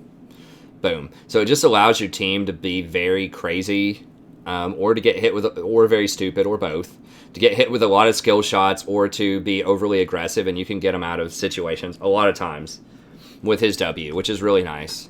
So, you know, Janna and Rakan can do this to a lesser extent by getting him a Kales early on, which is still pretty good, but Tahm Kench just has that built into his kit already. So that's really nice. And he's difficult to poke out of lane because of his gray skin. Gives you a lot of regeneration. I mean, I don't know the math, like 25% of 70, but what is that, like 20, like 17 or something? It's like 17% of the damage dealt is going to get healed back. So it's pretty much like 17% damage reduction over time. But yeah, so he's got that can save people. He's pretty good into tanks in general as well, because he can just slow them up, and he does a lot of damage. If you eat somebody with this, it's 32% of their max health. So he can actually solo some tanks out there if he gets the right items. He can solo some AD carries out there if he gets the right items. So he does quite a bit of damage in the right circumstance. It takes a little bit to stack this up, and it saves people. He's very durable, decent poke. You can stun people for 1.5 seconds off of your Q if you get enough stacks on him. So he has some decent CC, but he is difficult to play. So he's going to be another champion that doesn't have a huge win percentage because he's just going to be really tough to play correctly. But if you do play him, I do have a guide on him. Just check it out if you want to know more about him on the channel. But the reason that I have Tahm this high is because he's very good against popular champions right now. And CC is becoming a lot more popular, especially Leona, Thresh, Morg, and Ashe. I'm seeing a lot of those champions for some reason, over and over again. Very good against Varus. So if you want to play Kench and you're just like dead set on, I got to play me some Kench, definitely ban Vayne. Because Vayne is going to completely hose him. And he's not great against Ezreal, and he's not great against Twitch. He's great with those champions. But yeah, you usually want to pick him if you have the higher scaling team and you just want to protect your team from crowd control. So if you have the Vayne and they have something else. Hi. Daniel helped me upstairs. Thanks, Daniel. And Tamir's still hanging out downstairs. I see. Okay, I'm recording. What's up? Okay, that's all. I was just gonna tell you, because I texted you and asked you for help and you never responded. That's right. You didn't help me. I'm going to bed. I'm tired. Alright, love you. Yeah, Okay. My sister-in-law and brother-in-law are staying with us for the week, and that she was just saying that brother-in-law helped her up the stairs there. But yeah, anyways, so he's good. He's a good counter pick. He's a good counter pick if they have a lot of CC. He also has very good macro pressure, so you can rotate around the map on a low cooldown. Excuse me. Rotate around the map on a low cooldown. And take a buddy with him, so, you know, it's almost like you have a TF ult on, like, half the cooldown that you take someone with you. So, very powerful interaction. But yeah, just watch the guide if you want to know more about him. I just have him ranked that high now because a lot of champions are becoming more popular that he's good with, or that he's good against in particular. So, Morg, Shen, Alistar, you know, Ashe, all those champions, he's going to be great against them. Just be careful if they don't have the higher scaling AD carry. Then you just go in Guardian, Fawn of Life, Conditioning, Revitalize, Zombie Ward, and Genius Hunter. Revitalize seems a little weird here. You can take Second Wind, but Revitalize does interact with his Grayskin to give you more healing, and it does interact with Locket and Face of the Mountain to give you more shielding there. Zeke's Convergence is actually surprisingly really good on Tahm Kench because you can start his ult and then cancel it. It triggers the Zeke's Convergence, and then your ult only goes on a 10-second cooldown. So he's one of the few people that can actually use the Zeke's Convergence on cooldown. You know, if you have Ruby plus Ingenious Hunter fully stacked, you can use it every, like, 20 seconds or so. So that's actually a pretty decent item on Tahm Kench. Is it better than something like Knight's Vow? Depends. It depends on how fed your AD carry is, but it is definitely an option that's really good on him that's not nearly as good on a bunch of other tanks because of the specific way that it interacts with his ult and your ability to cancel the ult. So I think Tahm Kench is definitely really good right now. Morgana is someone who has been popping up a lot lately. I think she is the answer that most people like against champions like Leona and Thresh. I prefer Tahm Kench because he can retroactively get rid of CC. And he protects against physical damage as well. So he can protect against tower shots. He can protect against Zed ults. So if Zed tries to mark somebody, if you eat them fast enough, it'll put the mark on you instead of them. If you eat them too slow, it still prevents Zed from hitting them with a bunch of extra stuff. So they might still live anyways. So Tahm is just better against AD assassins. And Tahm is tanky. So if your team needs someone who can tank Dragon or tank Baron or tank tower shots or whatever, then he can do that for you. And he has better macro pressure. What Morg has is really hard CC, so a 3-second stun, it's a root, technically, that she throws at people, which is obviously a really long time. So if you land that on somebody, they're probably going to die. If you can manage to hit a Vayne or a Twitch or something with that bind, then it's really strong. She's very, very good against Rakan. It is extremely annoying to have Morg bind you when you're about to, like, dash in as Rakan. And then her ultimate can be pretty meaningful in team fights as well if people don't have a lot of mobility. You can use that ult for pretty good peeling, too, if someone's trying to run at your AD carry. And obviously the Black Shield helps you. You know, that's her marquee signature thing. Helps you against any kind of crowd control. Although it's not retroactive like Tahm Kench. You have to hit them. You have to put the Black Shield on somebody before they're hit with an ability. So, I'm not as big of a fan of Morg just because she's not as tanky. She doesn't have a lot of mobility. She doesn't protect against AD stuff. But she is very good into certain matchups. So, if you prefer Morg to Kench, they kind of serve a similar function. Although Kench, like I said, tanky or a little bit more utility. But Morgana has that really, really strong crowd control if you manage to hit somebody with it. So with Morg, running the same deal, Guardian, Font, Conditioning, Revitalize, Zombie, and Genius. Ionian Boots are really nice. Some people get Mobies on her, but you need to be able to move in combat so that you can stick them with the second part of your stun. So you need some kind of boots too, I think, with her. And then I like Ionian because it just makes sure that you're going to get that 40% CDR pretty quickly. It is a bit of overkill in the end game if you end up getting Ardent as well. But if you just go Ionian, Watcher, Zonya, Redemption, Locket, you're not going to go over the cap. So I think that's pretty legit. Okay. Next up, Shen. Shen's kind of like the new hotness. Did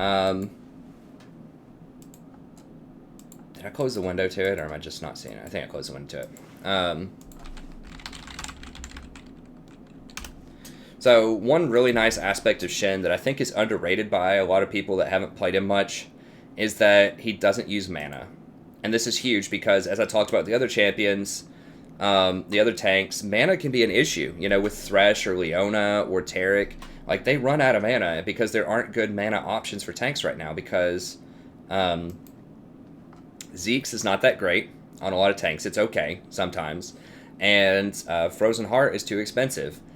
So, you know, that means that tanks like Thresh or like Leona, they're out of mana after like 2 spell rotations, right? So if the fight goes much longer than like 20 seconds, which sometimes it does in solo queue, sometimes you run around chasing people where there's just fight after fight after fight, Clown Fiesta, you can run out of mana, and then that's really bad.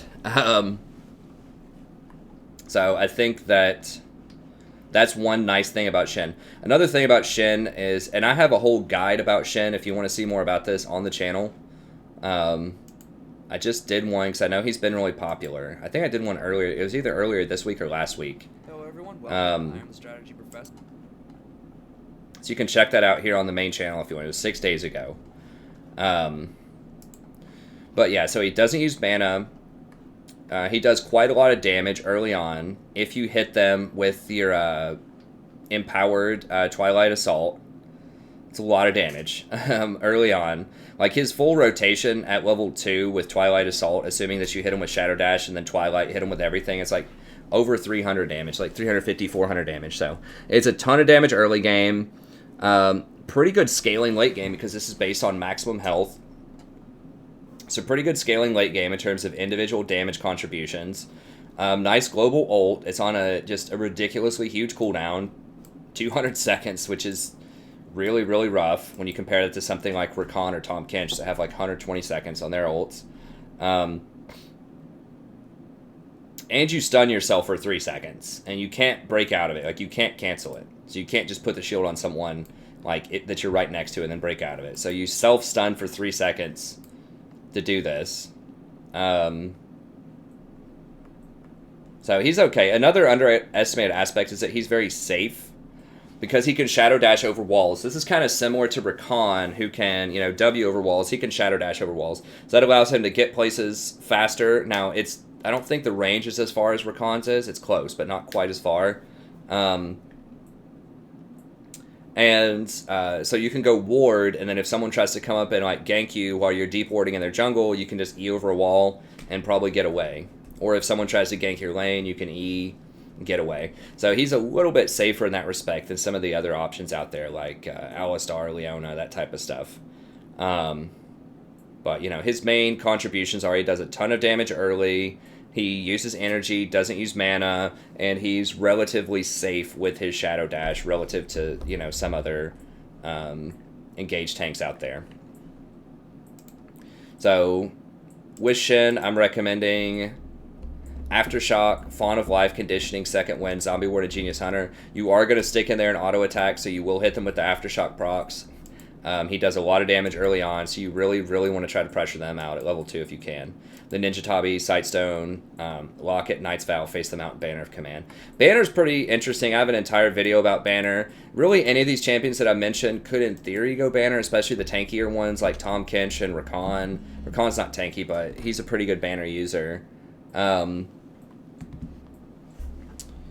it just depends on the game. Usually if your team is losing or you just need a lot of side lane pressure because you don't have a very good split pusher, then Banner's a good option. But it's not something often that I'll go into the game thinking that I'm going to buy. It's something that I adapt and buy like as the game evolves.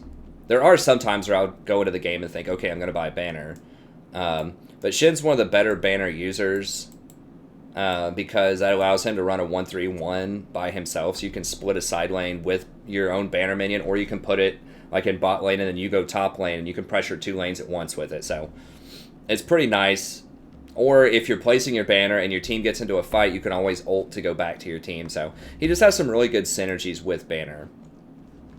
Another option here, if your team really needs more damage, you could get a Titanic Hydra and put out a little bit of damage. And has very, very good interactions with his kit. It's very expensive, though. So, you know, it's one of those things where, like, your team needs more damage, but you also have to have enough gold to get it. So, that can be rough. Maybe if you just, like, really don't trust your AD carry, they're just, like, 1-9 or something, and you're just like, man, I'm not going to buy a Knight's Vow for that person. I'm just going to go get a Titanic and just do the best that I can to maybe at least win a side lane push fight. Okay, Alistar is another one that a lot of people argue is tier 1. I'm not ready to put him up there for the vast majority of people. He is very good, but if you watch any of the games where I play against Alistar, we almost always beat him. Like, sometimes,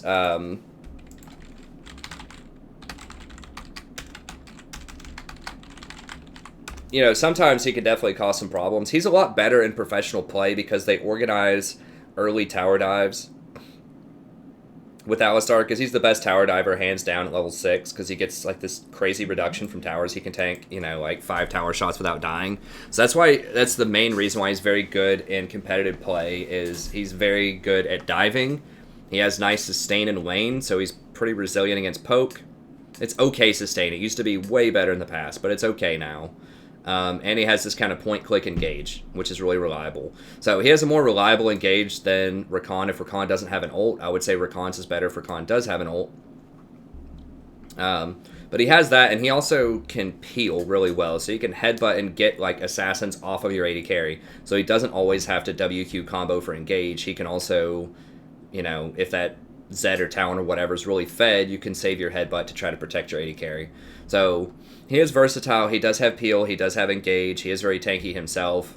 You know, he has 3 different forms of CC with his trample, but he's very unsafe. He doesn't have any really good escapes for himself. Like, you could ward over walls and like headbutt to jungle camps, or like if someone's trying to flank around behind you as the jungler, you can headbutt to them to gap close, but it's really like convoluted to try to escape.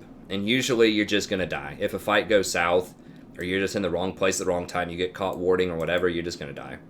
Like, you can cast your ult and delay it for a little while, but at the end of the day, you're probably going to die. So, he's okay. His damage is lower than something like Shen's early on, or even Leona's still, I think. Leona did get nerfed quite a bit.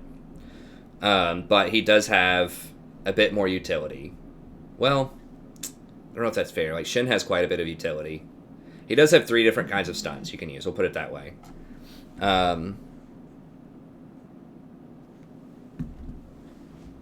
So my wife has just texted me a couple things. I was checking that out there.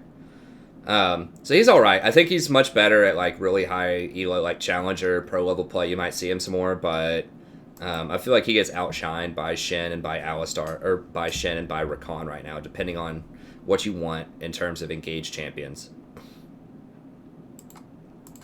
But he is good. He is good. I still think he's top 10. I'm just not quite ready to put him up into top 1. Although, depending on the rank, and your experience with Alistar, he could be higher. There's always somebody in the video that's like, oh my god, Alistar, He's good. He's good. I just think that potentially there's some better options depending on your team comp and your experience with the champ and stuff like that. Okay, but if you want to run him, Aftershock, Fawn of Life, same stuff as Shen, basically. I like mobility boots because he really is all about just running up and engaging and starting fights. He has very, very good map presence and roaming. That is something that he does far better than Shen. And like I said, he can do it constantly, whereas Rakan has to kind of wait on his ult. Alistar can just constantly run around with mobility boots and just make plays all over the map. So if you have really good map awareness and macro pressure, you can take over the game with Alistar. He's like a Blitzcrank that just is a little more versatile and a little bit more reliable, but has less burst damage. Then mobility, Ruby, Locket, Knight's Vow, Frozen Heart, and Face of the Mountain are all good options. Alright. Blitzcrank is another one. Everybody knows Blitz. Everybody knows what he does. He does a lot of damage. He's very good against squishies, so if you pick him against Janna or Rakan and you constantly hook him, it's good. Rakan can usually get out of it without getting blown up, because if he hooks you, you can W out. He's still going to knock you up, but you're going to get your dash off first, and then he knocks you up. And then usually you can E back to your ally. So Rakan can actually get out of it pretty well. He's very good against Janna. I am seeing a lot more kind of like Namis lately for some reason. Like Namis and some Sorakas. He's very good against enchanters. Not as good against Taric. He's okay, but Taric can usually just turn around and fight him. Not as good against Kench. Bad against Morg. Not that great against Alistar or Shen. So he's really matchup dependent. But, I mean, obviously, if you can hook the AD carry instead of the support, that's good. But, his mana costs are still really high. It's just pretty much, do you hit the hook and take over the game or not? And that's it. And I would just rather play more versatile champions. He's really hard if you're behind or if the enemy team has a lot of tanks. But he can certainly be strong. I would still just go with the Aftershock, Demolish, Conditioning, Second Wind, Zombie Ward, Genius Hunter build. Just mobility boots and then just run around the map and try to hit hooks. I actually would rush Iceborne Gauntlet before almost anything else on him, because it gives you more damage to your rotation since you're an all-in, like, burst or nothing, kind of champion. Then having that extra Sheen proc damage is good. The slow is nice to help your team run people down, and you really, really want mana and CDR, because that's just all you are. You're just a hook bot. You're just throwing hooks until you run out of mana. You're going back, grabbing more, like, mana, then coming back and throwing more hooks. Obviously, you don't want to waste, all of your mana just throwing really bad hooks, but at the end of the day, that's all it is, really. You either hook or you don't. And hooks are very expensive. They're like 100 mana. And he doesn't have much mana. So, yeah, you need a lot. So Iceborne Gauntlet is actually pretty good to rush on him. If they ever buff Iceborne Gauntlet or Frozen Heart, he'd be one of the better champions for that change. Zyra is another one that I'll talk about just really briefly here. So I think that, like, Zyra is good if you have an all-in early game team. So if you have, like, Misfortune or Jen or maybe even, like, Lucian or Draven, she's very good at creating a lot of map pressure early on. She just does so much damage off of her plant. She has really good scaling. And she has a hard time against Vayne and Ezreal in particular because they're so mobile, they can dodge her roots really easily. And she has a hard time against really fed assassins like a Zed or a Talon or whatever, because they just get on you and kill you. So she's very snowball dependent, but if you have an early game team, or if your team has 4 ADs, that's what happened to me yesterday when I played her twice. I did win both games, but we picked 4 AD on my team, and we needed some kind of AP or they're just all going to stack armor. So here we had Jen, Zed, Rengar, Garen. And I was like, well, gotta pick an AP. And then here, Jen. This guy picked TF at the very last second, like literally the last second. And I was on the same pick as he was. We were both the last 2 picks. And he was hovering, I think he was hovering like Talon or something. I don't remember. He was hovering some AD champion. Then he switched over to TF at the last moment. But it would have been 4 AD. So, yeah, you can take over Zyra. Yeah, she can do a lot of damage. As you can see here, I had number 1 damage in that game. But she can also get murdered if the enemy has a Fed Assassin. Now, they did have a Zed, which I was just able to avoid him. But she can be very good. She's just very, very matchup dependent. So if your team needs AP or if you have Jen or Misfortune, you can consider picking her up. But if they have like a Vayne and a Rakan or like a Vayne Janna or something like that, it's going to be really hard. Like the issue with that is her items are so expensive. You know, a lot of them are like 3,000 gold. If you think about Leandri's Torment's 3,100, Void Staff's like 2,750 rather. I think that Rylai's is like 2,600 or Luden's Echo is like 3,200. All these very expensive items, and then someone like Janna, all of her items are going to be like 2,100 gold. You got Eye of the Oasis is 1,900, Redemption's 2,100, Locket's 2,200, Mikhail's is 2,100. So like all of their items are so much cheaper. It means that she's just going to outscale you so hard, and they all stack much harder multiplicatively with her shields, or like Taric, or just anyone that's a healer, shield, or support. Like, you can blow them up in lane if you get a hold of them, but if they get to 3 items and you're still trying to finish your second one, which is usually the case, your second big item, that is, then you're just going to get outscaled and lose, unless you're really far ahead, unless you get like 5 or 6 kills. You're just going to lose the late game a lot of times with her. So, now she does always have the threat of being able to catch people and just kill them out of nowhere. Late game at a bush, or just blow up an entire team even, if you get a really good engage, but in general it becomes a lot harder against enchanters if you don't snowball really hard. So you don't want to pick her with a lane. Someone said that like Zyra can be good with Vayne. It's like, yeah, but not really. The issue is like, yes, you can deal damage in lane and maybe take some heat off of the Vayne, but Vayne's not going to be able to pressure with you early game. She doesn't have a lot of burst unless they're just like standing next to walls constantly. She's not going to have enough damage to actually convert and get kills in the lane, and then you're going to get outscaled and you're going to become worthless later. So yeah, Vayne's going to become good, but you're not going to have a ton of peel for her later. You'll have some, and you're going to be very susceptible to poke, both you and Vayne. So historically, just not very good unless you're just playing against, you're just way better than your opponents, or you just get really far ahead early on. It's just not a very good matchup. So, go Comet, Mana Flow, Absolute, Scorch, Biscuit Delivery, Magical Footwear. This gives you some extra sustain in lane, and this gives you a way to save about 400 gold, which is really nice on Zyra, because, as I said, you're usually, your items are going to be more expensive, so your scaling is a lot slower than other champions. I mean, if, like, Zyra has 6 items, and Janna has 6 items, then sure, Zyra can still do a ton of damage, but that's not going to happen. Janna's always going to be up 1 or 2 items. Because her items are just so much cheaper, and they have similar, if not more, impact than Zyra's items. Okay, and finally, the last one that I'm going to discuss in just a little bit of depth, and then that'll be it. Soraka. I moved Soraka up here, and the reason is she's very good against non-engaged supports, or just a non-engaged team. So she's pretty good against Janna. Especially after Janna's nerfs, she can definitely scale because Janna has no way to engage or get on her. Pretty good against Taric for similar reasons. Tahm Kench, great. Morgana, good. Shen, good. Alistar and Blitz are a little shakier, especially Blitz. But if you aren't playing against something that can hardcore get on you, and you can play safely back, especially if your team has tanks.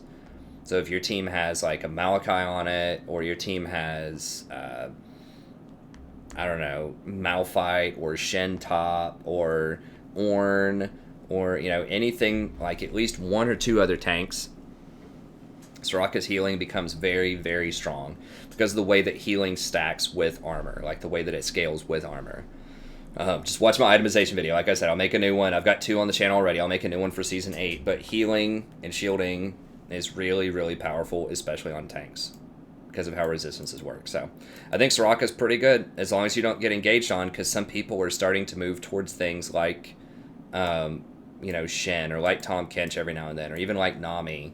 Great matchup into Nami.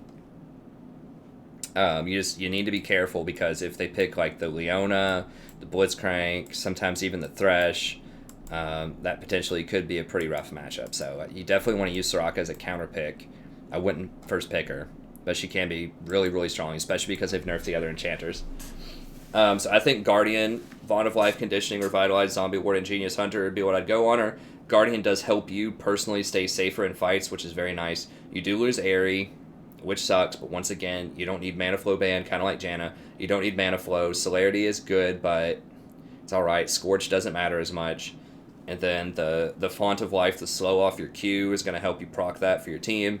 Conditioning gives you some tankiness later. Revitalize helps you scale really well.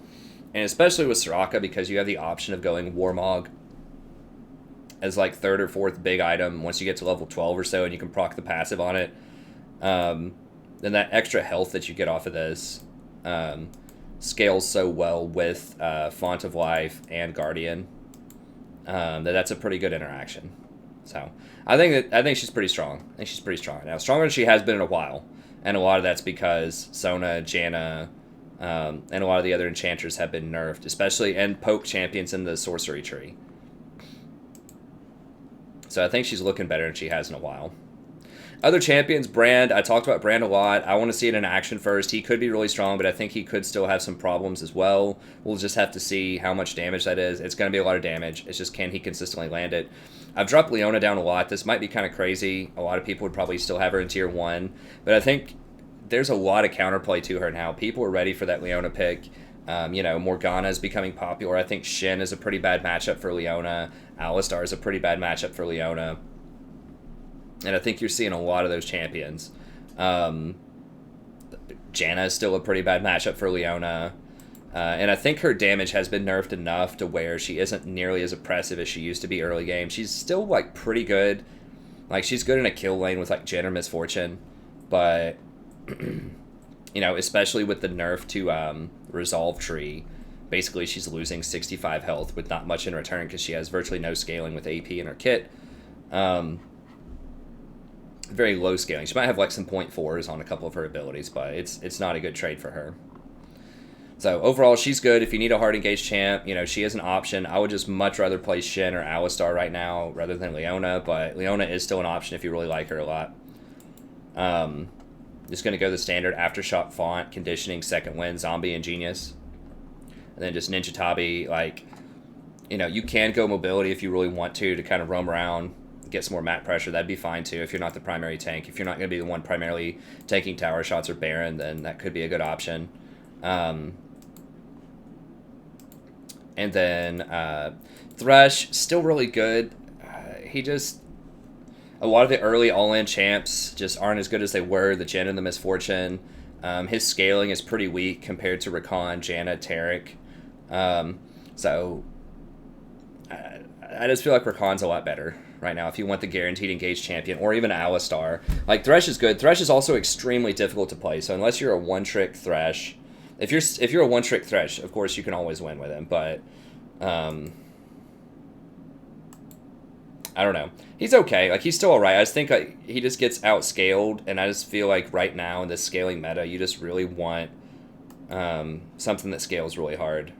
Or something that has a more specific, like, hardcore counter, like Tahm Kench, like a really specific reason why you're picking him.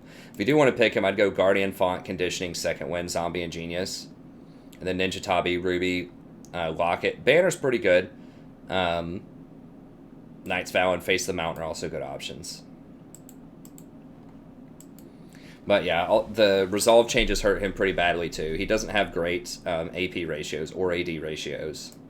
So that's not going to be particularly kind to him. Vel'Koz can be good. He's a counter pick to other AP champions. So if they have Brand or they have Zyra, he just outranges them, and that's kind of the biggest issue, is he can hit them outside of their range to hit him. So over time, if you're consistently landing skill shots, then he should be able to win those wars. Lulu's still pretty good. Lulu might deserve a spot in the tier 2. She's very good with Twitch and with Vayne, because she gives that extra movement speed and attack speed steroid. Her early game's been beaten up quite a bit after the nerfs to sorcery. I didn't change around her runes, I don't think, or did I? I can't remember. I think you still have to keep Aerie, though. It's just, she kind of needs to harass early. I mean, you can go the Guardian build if you want. Problem with Lulu is she does have scaling off for W, but she doesn't have much scaling off of plus healing and shielding, because her only thing that does that is her E, which is usually the last thing that you max these days, or not necessarily the last, but you don't start really putting a lot of points in there until like maybe level 12. Usually you go 3 points in Q for lane, and then you max your W for the mid game, and then of course you put points in ultimate whenever you can.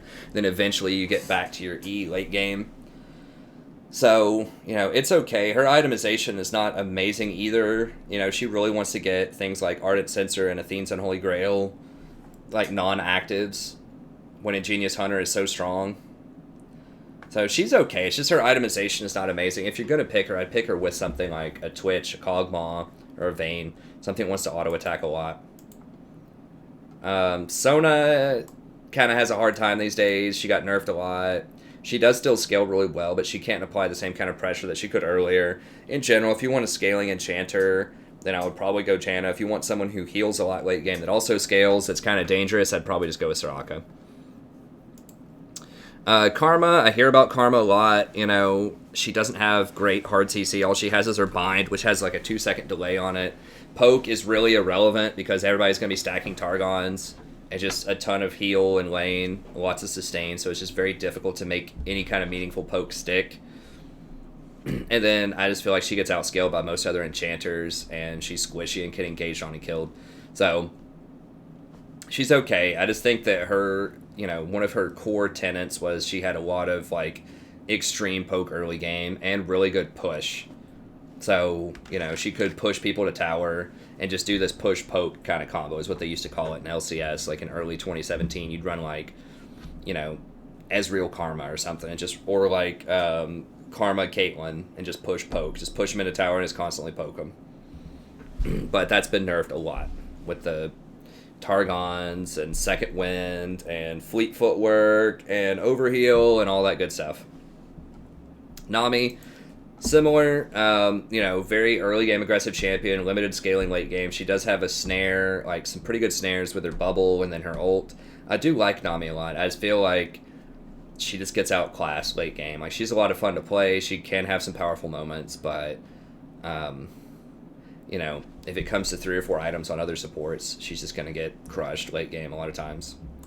If you hit, like, every single bubble, she can work. But I think she's best in metas where you have kill lanes. So, you know, you could pick her with something like a Jen or a Misfortune right now, if you or a Draven, if you really want to get a lot of kills early game. She's pretty good with Vayne as well, because Vayne's going to scale so hard late game that it's okay if you fall off a little bit. And you can help Vayne stick to people with your E. So, she's pretty good with Vayne. So if you want to play her, I'd play her with like Vayne, Jen, Misfortune, so like an early aggressive champion or someone who does really well with her ability to slow people down and speed up allies. It's pretty good. I mean, she has some specific good matchups. Like, she's very good into Jen because she, or like Xerath, because she can ult from a long ways away and knock them out of their channels. Or like Vel'Koz, maybe. And of course she has really bad matchups like Braum, who can block her wave with his shield.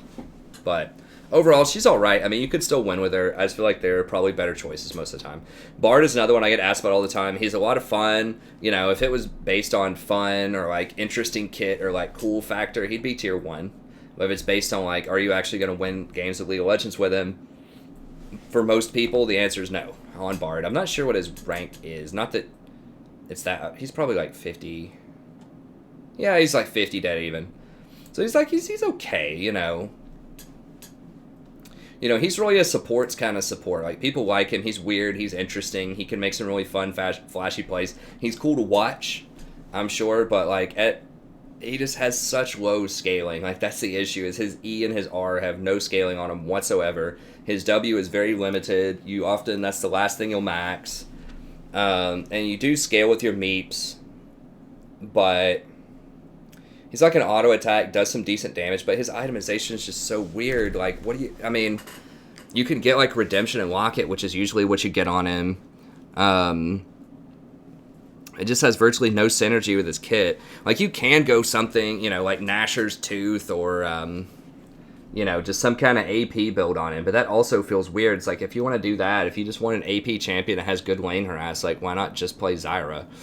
You know, if you want an enchanter that has, like, really good utility, you know, why not, like, Janna or Soraka or something like that. I don't know.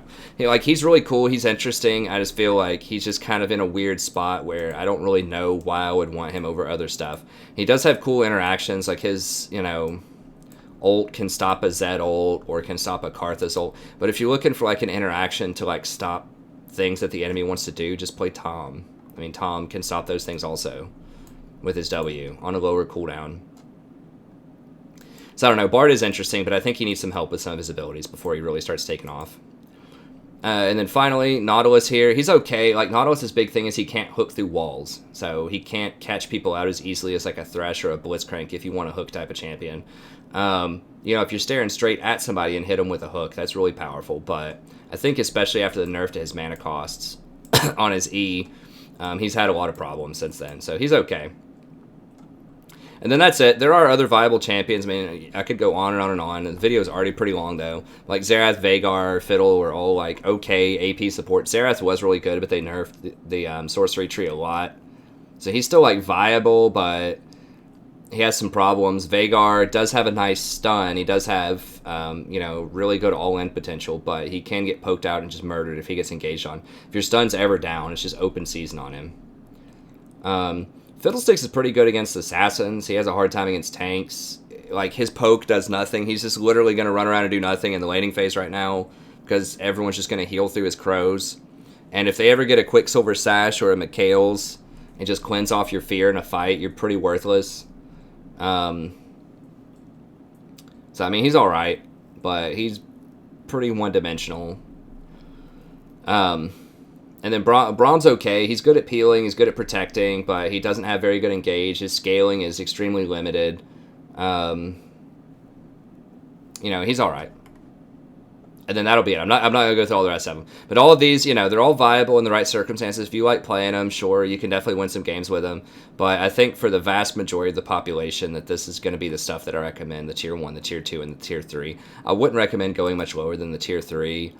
And frankly, a lot of times I'd probably try to stick to the top 10.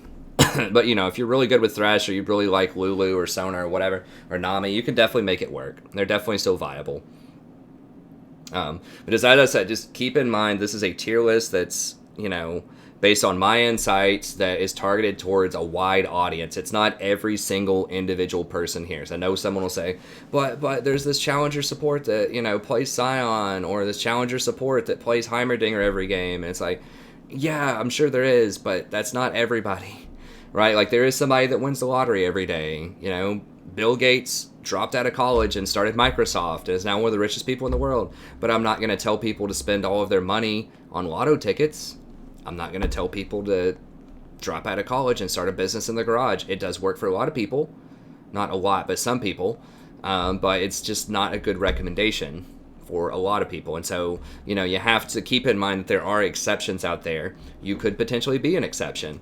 But in terms of tier list, you know, I always kind of try to have the greater audience in mind. All of the people that are watching, the best advice that I can give. So, anyways, that's going to be it. Thank you very much. Have a good day, and I'll see you next time.